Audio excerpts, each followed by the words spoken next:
When we talk about Gojo Satoru, most people reference the fact that he is the strongest character in JJK, or well, one of them if you've read the latest manga chapters. If you know, you know. I'm not gonna get too much into that, which by the way, there are gonna be manga spoilers in this video. So if you haven't crossed that territory, I suggest you exit out or maybe continue watching, because, you know, why not? First thing I want to say is to shout out Link Spooky for this theory or reference. I don't remember what he called it, but he wrote a great article on Tumblr, which I'll try to post in the description, where he explained basically half of what I'm about to explain right now, with just my own spin on it, of course. He made a great post on how Toji Fushiguro and Gojo is basically Sun Wukong versus Buddha, and to properly understand a character like Gojo Satoru, you first need to understand a character like Toji and the myth of where both of these characters come from. Precisely, as we know, Suguru Geto claims that anybody who cannot use cursed energy is basically a monkey. That's what he calls them. Well then, if you consider that, Toji is the king of monkeys. As we know, Sun Wukong made it his prerogative.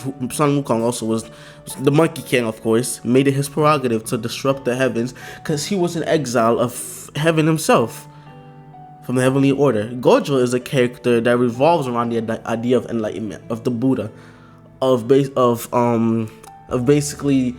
how would I say, power. He was born with strength. Literally, he has talent that surpasses every other. So when and we all reference this when he says his all famous phrase, "Throughout the heavens and the earth, I alone am the honored one." That was a statement that I'm pretty sure all of you already know, that Buddha actually himself claimed. That was claimed to have made that. Some said he claimed it while he was under a tree and he was meditating. Some say he claimed it when he was born. He said, "I am the honored one." So you can see the parallels between Buddha and Gojo in that way. It's also a statement made by the character Buddha, which is in another manga, which is called The Record of Ragnarok. Great manga, y'all should go read it if you haven't watched it. W manga. And if we analyze these two characters, Buddha, which is basically based on the actual Buddha of real life, like in the show Record of Ragnarok takes characters from different mythologies and puts them into a tournament to fight. You know, I'm not gonna get too much into that. Go read it if you haven't. But if we analyze the two characters, Buddha from Record of Ragnarok and Gojo, they both carry an air of confidence. With Buddha even ready to go toe to toe with Zeus. Zeus is basically the king of all the gods there, and he's probably the strongest one. Something that even Shiva, which is the god of all gods in India, was shied away from attempting. Buddha is a character not shackled by earthly desires. That's how he was described as. But he's also a protector of humans. He chose to fight against the gods to protect humans, which is quite similar to what we see Gojo doing, especially in the Shibuya arc, when even though the amount of human non-cursed energy users that was there, he was willing to go to the excess length to prevent any harm coming to them while defeating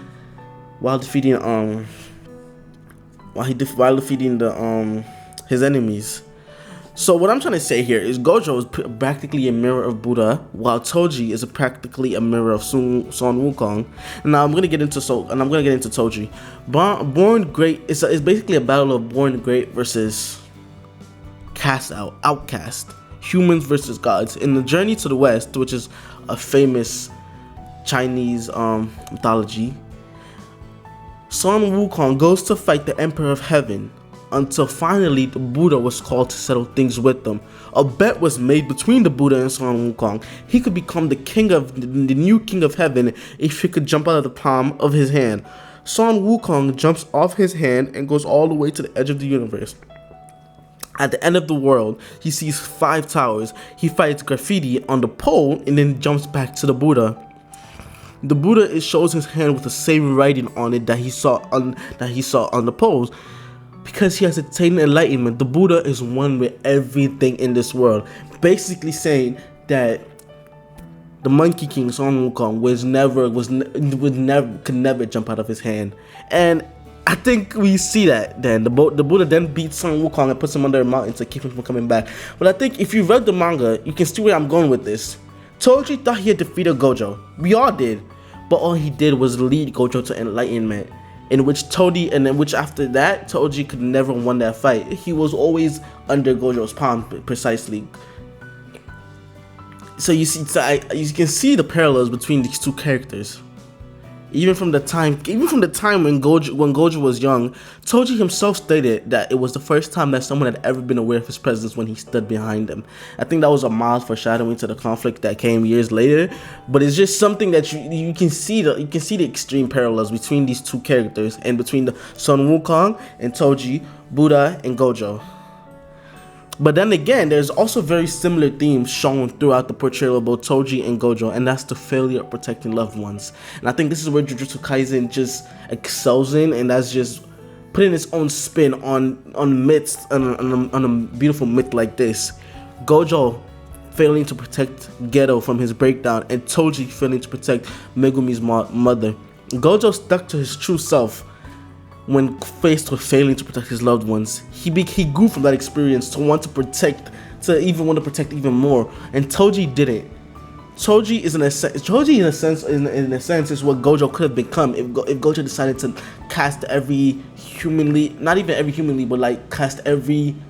feelings of protection that he wanted out. That's basically what it is. Now, getting further into enlightenment or true self, and I'm gonna use Sukuna for this. Sukuna is one of the characters who I believe have reached enlightenment. I think we all believe he has, because he stuck to his pride. He discovered his true self, and he has come to understand the core of Jujutsu. He believes that strength above everything is what rules the world, and that's a theme that's shared by Gojo, and if you can say Toji in a way, but mostly Gojo and Sukuna share that theme. The core of Jujutsu is based on suffering, and being enlightened is being free from suffering, and we see that with both Gojo and Sukuna, who, no matter what they're facing, no matter who they're up against, they find a way to smile. They have no fears of anybody in this world standing up to their strength. They have no suffering, really. This is the end but I'm coming to the end of the video now, because I don't want to go on a tangent rant, but going back to the suffering part, I want to just slide a little bit way to Yuji. If Yuji Itadori ever gains enlightenment, he would probably become a true force of nature than we have never seen. Very few, if any, characters have suffered more than Yuji Itadori. Look at the Shibuya incident when Sukuna took over his body and made him kill all of those people, his grandfather dying.